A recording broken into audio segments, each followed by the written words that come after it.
ശരി. Nobel prize of computer എന്നറിയപ്പെടുന്നത് Turing അവാർഡാണ്. ആരുടെ പേരിലാണ് ട്യൂറിംഗ് അവാർഡ് നൽകുന്നതെന്ന് ചോദിച്ചാൽ Alan M Turing. Turing award നൽകി തുടങ്ങിയ വർഷം 1966. ഇൻ്റർനെറ്റിലെ ഓസ്കാർ എന്നറിയപ്പെടുന്ന അവാർഡാണ് YB അവാർഡ്. ഇന്ത്യയിൽ ആദ്യമായ സൈബർ പോലീസ് സ്റ്റേഷൻ ബാംഗ്ലൂർ. ഇന്ത്യയിലെ ആദ്യത്തെ ഇൻ്റർനെറ്റ് ദാതാവ് BSNL, വിദേശ് സഞ്ചാർ നിഗം ലിമിറ്റഡ്.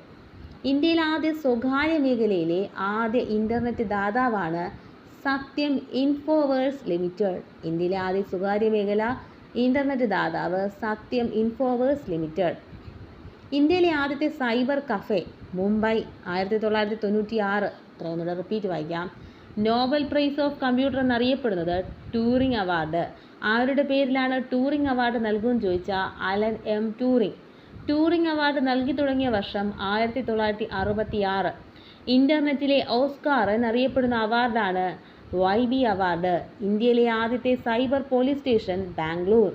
ഇന്ത്യയിലെ ആദ്യത്തെ internet ദാതാവാണ് BSNL, Videsh Sanchar Nigam limited. ഇന്ത്യയിലെ ആദ്യത്തെ സ്വകാര്യ മേഖലയിലെ ഇൻ്റർനെറ്റ് ദാതാവാണ് സത്യം ഇൻഫോവേഴ്സ് ലിമിറ്റഡ്. ഇന്ത്യയിലെ ആദ്യത്തെ സൈബർ കഫേ മുംബൈ 1996. ഇന്ത്യയിലെ ആദ്യത്തെ സൈബർ സ്റ്റോക്കിംഗ് കേസ് നിലവിൽ വന്നത് ഡൽഹി. ഇന്ത്യയിലെ ആദ്യത്തെ സൈബർ പോസ്റ്റ് ഓഫീസ് ചെന്നൈ. ഇന്ത്യയിലെ ആദ്യത്തെ സൈബർ കേസ് വാദിച്ച വ്യക്തി പവൻ ഡുഗ്ഗൽ. ഇന്ത്യയിലെ ആദ്യത്തെ മൈനോറിറ്റി സൈബർ വില്ലേജ് ചന്ദോളി, രാജസ്ഥാൻ.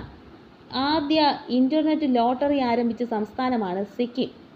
മുഴുവൻ വോട്ടർ പട്ടികയും കമ്പ്യൂട്ടർവൽക്കരിച്ച ഇന്ത്യയിലെ ആദ്യ സംസ്ഥാനമാണ് ഹരിയാന. കേരളത്തിലെ ആദ്യ സൈബർ പോലീസ് സ്റ്റേഷനാണ് പട്ടം, തിരുവനന്തപുരം. കേരള സർക്കാർ ആരംഭിച്ച കമ്പ്യൂട്ടർ സാക്ഷരതാ പ്രോഗ്രാമാണ് അക്ഷയ. ഒന്നുകൂടെ വായിക്കാം. ഇന്ത്യയിലെ ആദ്യത്തെ സൈബർ സ്റ്റോക്കിംഗ് കേസ് നിലവിൽ വന്നത് ഡൽഹി, ഋതു കൊഹ്ലി. ഇന്ത്യയിലെ ആദ്യത്തെ cyber police post office Chennai. ഇന്ത്യയിലെ ആദ്യത്തെ സൈബർ കേസ് വാദിച്ച വ്യക്തി പവൻ ഡുഗ്ഗൻ. ഇന്ത്യയിലെ ആദ്യത്തെ മൈനോറിറ്റി സൈബർ വില്ലേജ് ചന്ദോളി, രാജസ്ഥാൻ. ഇന്ത്യയിലെ ആദ്യ ഇൻ്റർനെറ്റ് ലോട്ടറി ആരംഭിച്ച സംസ്ഥാനം സിക്കിം. മുഴുവൻ വോട്ടർ പട്ടികയും കമ്പ്യൂട്ടർവൽക്കരിച്ച ആദ്യ സംസ്ഥാനമാണ് ഹരിയാന. കേരളത്തിലെ ആദ്യ സൈബർ പോലീസ് സ്റ്റേഷൻ പട്ടം, തിരുവനന്തപുരം.